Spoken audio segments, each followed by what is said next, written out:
Hey guys, I'm Kyle Dermay and I'm a Uhaul hitch professional. Installing a trailer hitch on your Chevy Corvette can lead to some amazing adventures, whether that's biking, camping, or even towing a Uhaul trailer just about anywhere in North America. Today we're going to be installing a Uhaul exclusive custom hitch designed by one of our lead senior engineers, Mr. Ed Vitruba, here at the Uhaul Tech Center in Tempe, Arizona. Let's go ahead and break down that install. You'll need the tools seen here to complete this installation. All right, to get this install started, we're going to remove the lower fascia panel. To do that, we're going to start by removing each of the red reflector lenses on each side. We're going to use a small trim panel removal tool to do that. And we'll repeat that process on the other side. All right, next we're going to remove these vents on each side. You're going to start by popping it out at the bottom. Take your trim panel tool and get it started. I like to use my finger and hold it. Just kind of slowly work your way up this panel, popping it out as you go.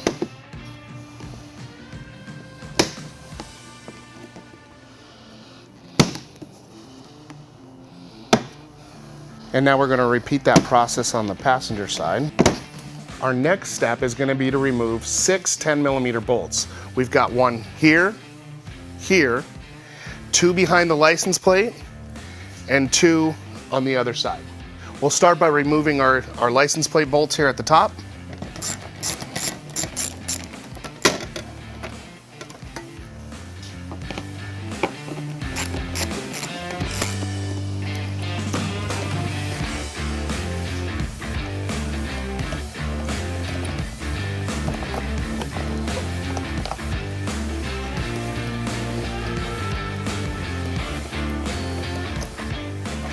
After removing the 6 Hess screws from the top of the fascia panel, we're going to move down and remove 2 near the exhaust.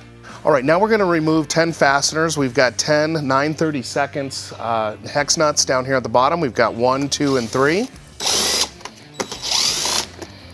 4, and 5. Now here on the passenger side, we've got 6, 7, 8, 9, and 10. Now with all of our fasteners removed, we're ready to remove this complete lower fascia panel. It's held in by some clips along the top edge near this line. It's also got a couple of clips near the bottom. So we're going to start by popping those out first down at the bottom. Start it and do the other side.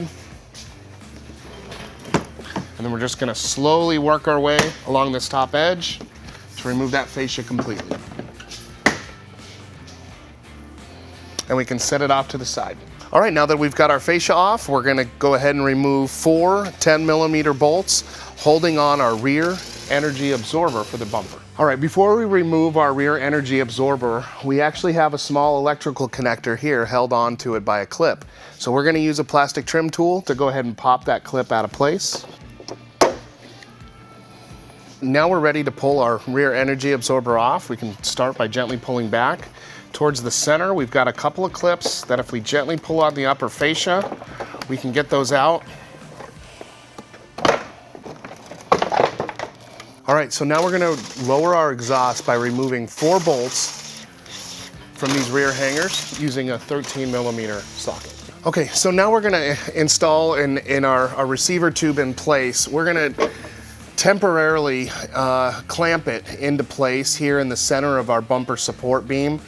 We've gone ahead and we've marked the center line of our bumper support beam here, and we've also marked the center of our receiver tube.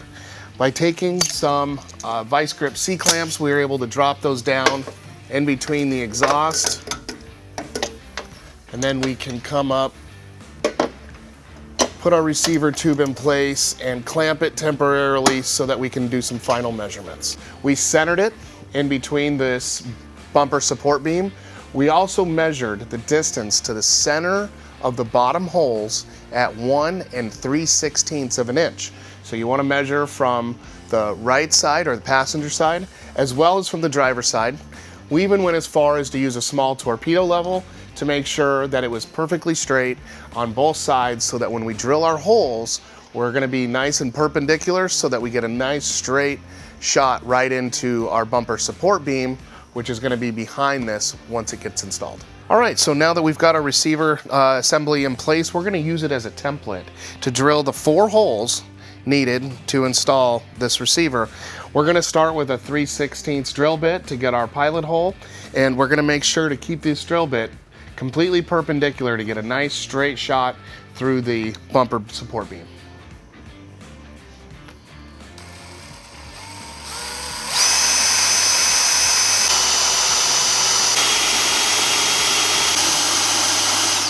All right, so now that we've got marks for our 4 holes, we're gonna go ahead and remove the clamp and remove the receiver assembly so that we can finish drilling our holes without accidentally moving this or nicking it.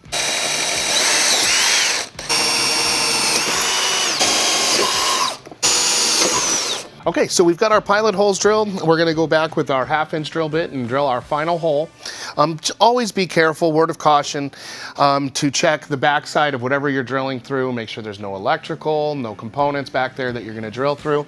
And also important to remind you that you are drilling through 2 metal surfaces here. So once you get through the first surface, there is the backside of this tube that we're gonna be drilling through as well.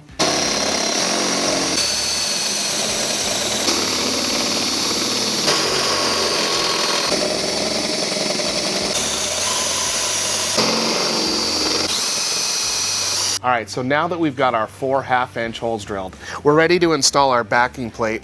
We did find that this was a little difficult to get into position, so we found that we needed to kind of come in and finagle it through.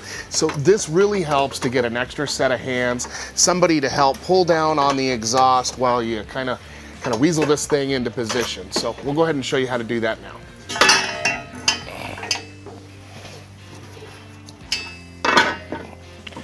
You can see it's gonna sit just like this. All right, so we've got 4 1/2-inch diameter bolts with a 19mm head and a 19mm flange nut for the other side. We're gonna start by bringing our receiver into position and sliding in our bolt with our flat washer.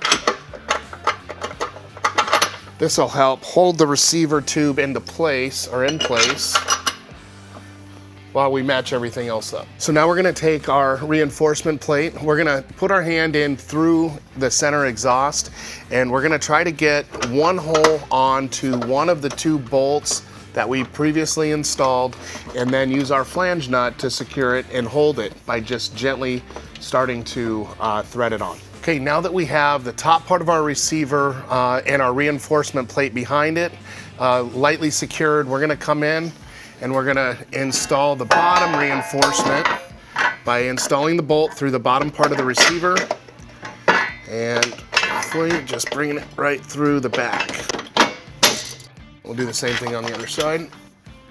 Okay, so now that we've got our 4 bolts with our flange nuts in place, we're ready to torque down to manufacturer specifications. This is a 19mm socket with a 4-inch extension. The directions and instructions for the hitch will be in the link below.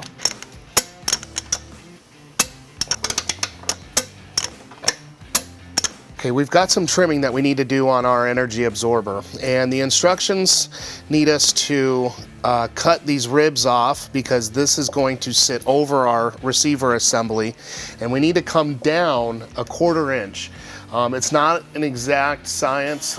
This is a little difficult because of the constraints of the space, but do your best. We're just gonna cut these ribs off as I've marked with the red marker, and then we'll come down as best we can and trim out the 1/4 inch from the grooves to give us the clearance we need. On the outer facing side of the energy absorber, we trimmed off a full 3 inches per the instructions. All right, per the instructions, we've gone ahead and removed 3 inches off the top of the energy absorber. That should give us enough clearance that when the energy absorber is reinstalled, we've got enough room to insert a pin and clip for our receiver tube. We're now gonna go ahead and reinstall it back onto the bumper support beam. Gotta kind of wiggle it in here a little bit. It's a nice tight fit.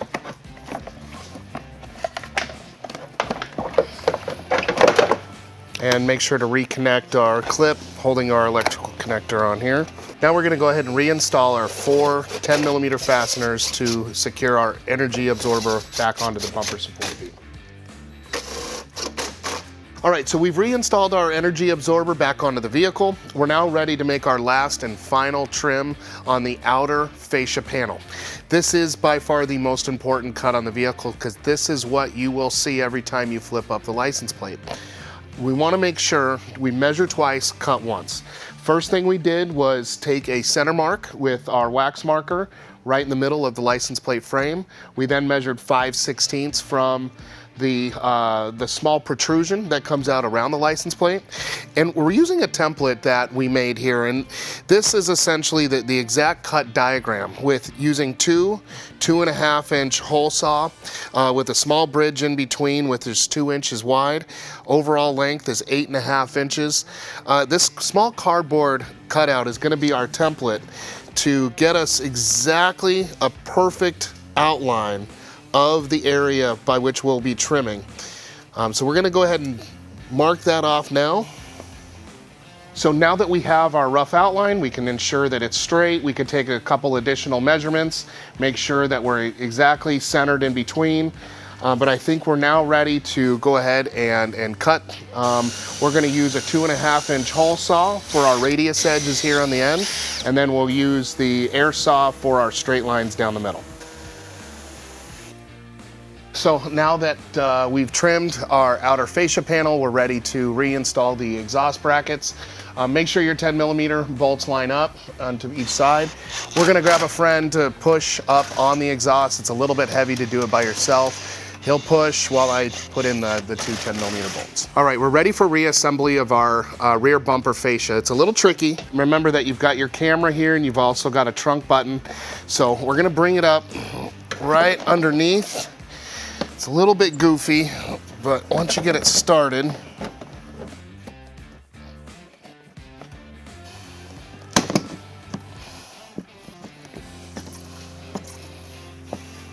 okay, with our fascia reinstalled, we're ready to insert the 8 bolts that were holding the top side of our fascia.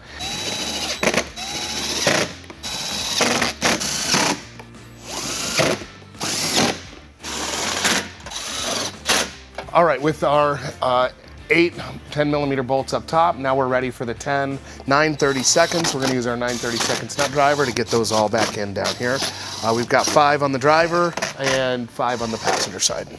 All right, so one of the coolest things about this hitch is that it's got a piano hinge for our license plate holder. That's so that the license plate will actually cover up our hitch when not in use.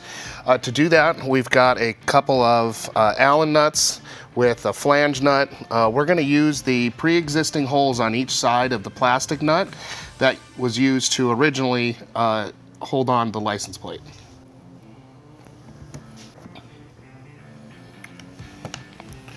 Next, we're ready to attach our license plate. So again, we've got a small Allen bolt with an acorn nut for the outside.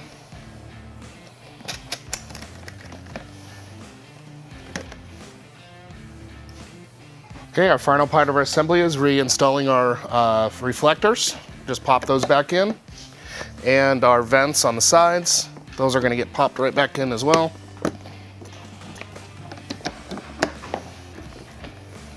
With our hitch installed and the vehicle pulled on the level ground, we want to give you some important measurements for some of your hitch accessories. So this is an 1.25 inch receiver.